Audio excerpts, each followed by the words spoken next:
السلام علیکم ورحمۃ اللہ وبرکاتہ. اولسم سپارہ سورۃ یونس آیت نمبر دا 25 آیت نمبر 25. اعوذ باللہ من الشیطان الرجیم بسم اللہ الرحمن الرحیم. واللہ یدعو الى دار السلام ویہدی من یشاء الى صراط مستقیم.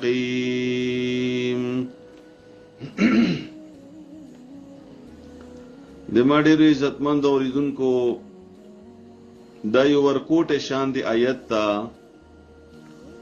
خو په دې کې الله رب العزت طرفنا ډیره د خوشحالي خبره مونږ د پارشدا ده. الله رب العزت په خپل فرمایي والله الله تعالی يدعو الى دار السلام. الله تعالی تاسو راغواړي هغه کور ته چې هغه د سلامتی کور ده. یعنی دا الله تعالی څومره لوی ذات ده که په دې باندې سوچ وکړي. الله تعالی نه چاته محتاج ده او نه الله تعالی چانه کمزور ده. الله تعالی په هر شی باندې زورور ده. الله تعالی طاقتور ده او دا هر څه د الله تعالی په اختیار کې دي. الله تعالی چې څه وغواړي اومغه کولی شي او الله تعالی چې چاته څه ورکول وغواړي نو ورکوي شي. الله تعالی چې چانه یو شی بندول وغواړي نو بندوي شي. دومره لوی ذات تعالی او دومره لوی ذات سره سره الله تعالی ډیر مهربانه بادشاہ ده، ډیر رحم ولا بادشاہ ده، د توبې قبلونکې بادشاہ ده. نو الله تعالی په دې آیت کې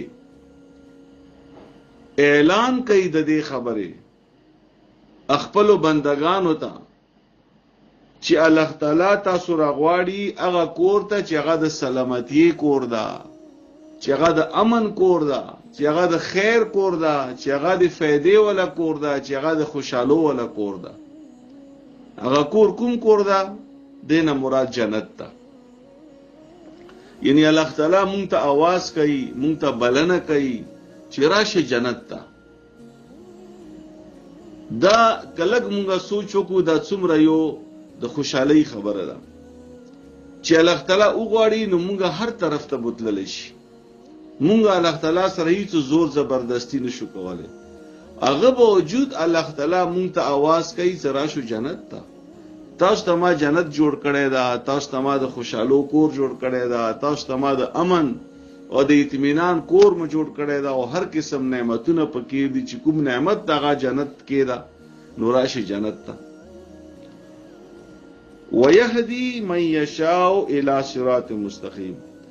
او بل دا چې الله لار خي هغه چاته چې چاته خوښ شي. الى صراط مستقيم په طرف ته هغه سیده لاري. اوس دا هم د الله تعالی په اختیار کې ده چې الله چاته هدایت کوي. الله تعالی څوک په سیده لاري باندې بیایي، الله تعالی څوک په جنت لاري باندې بیایي.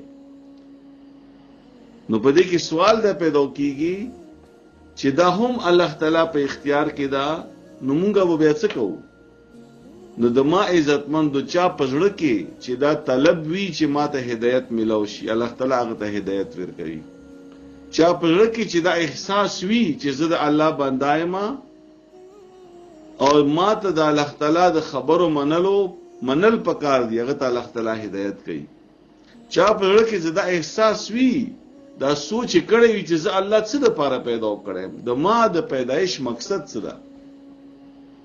یعنی دنیا کې الله تعالی چې هر شی پیدا کړی دا هغه به مقصد الله نه ده پیدا کړی، هغه کې خامخا څه نه څه حکمتونه شته دي. نو د انسان پیدایش هم یو مقصد ده کنه. نو چې کله انسان په دې خبره باندې سوچ وکړي چې زه الله تعالی څه د پاره پیدا کړم، ما ته الله تعالی څه د پاره رزق راکړي، ما ته الله تعالی څه د پاره د ځواني راکړي دا، د عمر راکړي دا، د نعمتونو راکړي دي، د صحت راکړي دا، ما ته الله تعالی دومره اسباب راکړي دي. بلکې الله تعالی په قران کې دی انسان ته فرمایي هو الذي خلق لكم ما في الارض جميعا چې په د ځمکه کې هر شی دا الله فرمایي چې انسان د متاسو د پاره پیدا کړی دی. نو چې په دې خبره باندې انسان سوچ وکړي چې دا هر شی الله موږ د پاره پیدا کړی دی، نو دا موږ الله څخه د پاره پیدا کړی. کله چې دا سوچ انسان ته راشي بیا الله تعالی ته هدایت وکړي. اوس ترجمه ته متوجه شو. والله الله تعالی يدعو رغواړي تاسو الى دار السلام هغه کور د سلامتی ته چې هغه جنت ته، ويهدي او هدایت کوي من هغه چاته یشاء چې خو خشید الله الى صراط مستقیم په طرف د سیده لارې. الله تعالی د پدې سبق باندې مو ته پویا، الله تعالی د پدې باندې عمل کولو توفیق راکړي. واخر دعوانا